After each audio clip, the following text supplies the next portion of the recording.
everyone, I'm Rena and I, a fourth-year student at the Bachelor of Dentistry program in Universitas Udayana.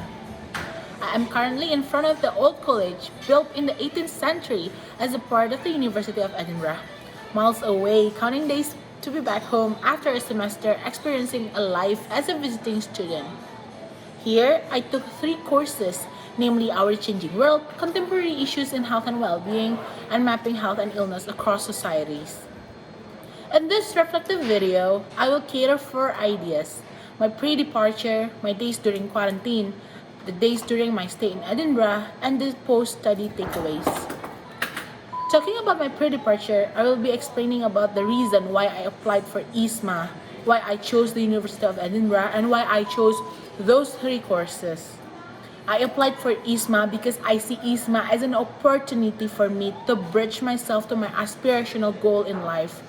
I have a goal to be a dentist that is able to advocate or even further establish universal health coverage, including the right to access it, especially for marginalized people. I chose the University of Edinburgh because it provides the courses that will help me to bridge myself to that goal. Contemporary Issues in Health and Well-Being taught us about health issues all around the world and how each place deals differently with it. In Our Changing World, we discuss about emerging issues in this world and how it changes the world.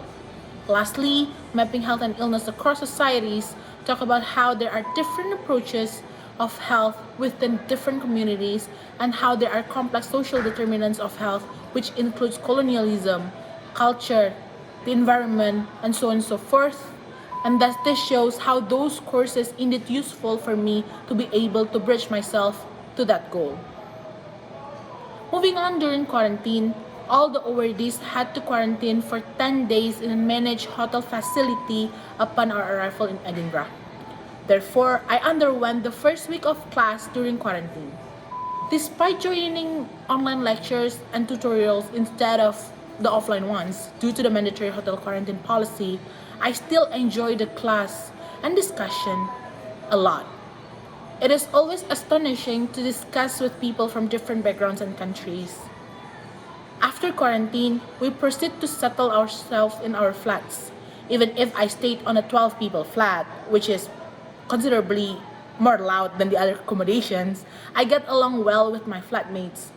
They come from various different countries. Some come from Scotland, some come from England, one of them come from Spain, one of them come from Germany, and one of them come from China. And there's me, who come from Indonesia. I gave them Indonesian souvenirs too. Couple weeks after that, they take me to try to do a pub quiz. This is a quite unique culture that, people go to pub not to dance but to do quiz instead. This is a culture in the UK, and there is a quiz master that will announce the questions for us to answer. The questions are usually regarding pop culture, geography, and many more, and it was truly an exciting experience for me. Back on the second week I arrived here, Persatuan Pelajar Indonesia, or PPI Edinburgh, held a welcoming week for us, as there are many master student and PhD candidates who come from different scholarship schemes. PPI has one new project called Sahabat Pena that will promote options to take to be able to study in Edinburgh, aiming to students in the eastern part of Indonesia. And when PPI talked about that project, I explained that IISMA is also a scholarship scheme that uniquely fund undergraduate students to study abroad for a semester. They then included me to promote IISMA further as one of the options to be able to study in Edinburgh. And this will help me to fulfill one of my contribution for IISMA that I said during my IISMA interview. Academically speaking, we study independently here in the University of Edinburgh. However, we are fully equipped with pre-recorded lecture, reading list, and adequate or even astonishing library facilities. It was overwhelming to keep in track on every single academic responsibilities. My effort in mitigating that was by trying to regularly go to the library and or study spaces to create somewhat, an ideal studying atmosphere. This helped me a lot as we need to come prepared for the tutorials as well. During the tutorial, it is always fun and eye-opening to discuss, again, with people that have different backgrounds and different perspective in us. There's no such thing as stupid questions, and we all are very open towards each other's opinion.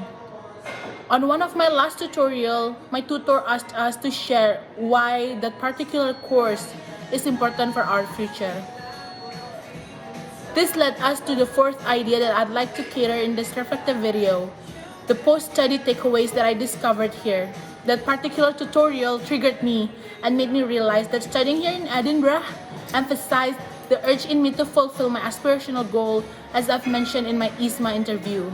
It fuels me to strive more and embolden the willingness in me to seek for more opportunities to actuate my goal, to create universal health coverage for those people, especially the marginalized one. But beyond myself, there are a lot of takeaways from the campus culture that I think can and should be applicable in Indonesia. This will be explained under two layers. Firstly, the inclusivity, and secondly, the educational provision. On the idea of inclusivity, the University of Edinburgh's stance is always clear. Comparatively in Indonesia, campuses tend to stay on the gray area to avoid conflict.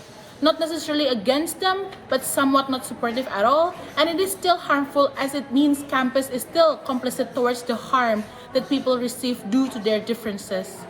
This fall under the cases of people with disabilities, the LGBTQ community, and women's rights. The University of Edinburgh support people with diverse disability, including people with mental disability. They provide facilities for people with physical disabilities, including special toilet, hydraulic machine for them to climb up the stairs, also disability-friendly path.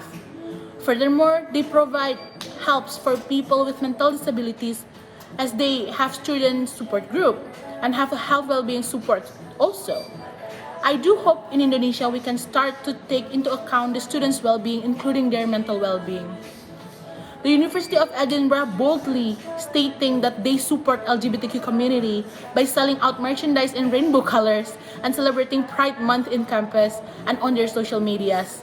Comparatively in Indonesia, this issue is still perceived as taboo and often avoided to be discussed, as it will always lead to an inevitable theological dimension that led to moral and religious debate instead of gravitating the debate under the idea of human rights.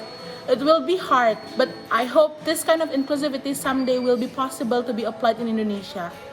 Lastly, on the inclusivity in women's rights. In the University of Edinburgh, they provide helpline for women who are in need for help in terms of harassment. For them, not only right against sexual harassment, but also they provide us with free tampons and pads in the university toilet. This proves the idea on how University of Edinburgh are in effort to fulfill the right of women in general. Comparatively in Indonesia, the effort to fight for women's rights against sexual harassment in campus has been manifested in the form of Permendikbud nomor 30 tahun 2021. This is a new hope for Indonesia as we move towards a more progressive and inclusive atmosphere.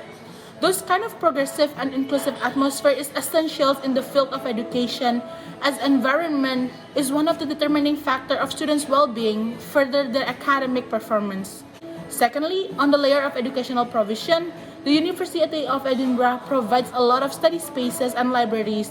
The main library opens 24/7, equipped with the books and academic papers, computers, comfortable and inclusive study space, and even it provides showers for us. I do really hope this type of facilities can also be provided in Indonesia. As IISMA bring me to this opportunity to witness and experience all those things I've mentioned, I do believe the government has the initiative to move forward, and indeed IISMA program is one of the way to move forward. I am IISMA biased because IISMA gave me a life-changing opportunity to bridge myself to my aspirational goal in life, gave me chance to study beyond what I've learned in my home university, and also gave me the chance to believe that Indonesia is indeed moving forward. IISMA, be bold to go abroad.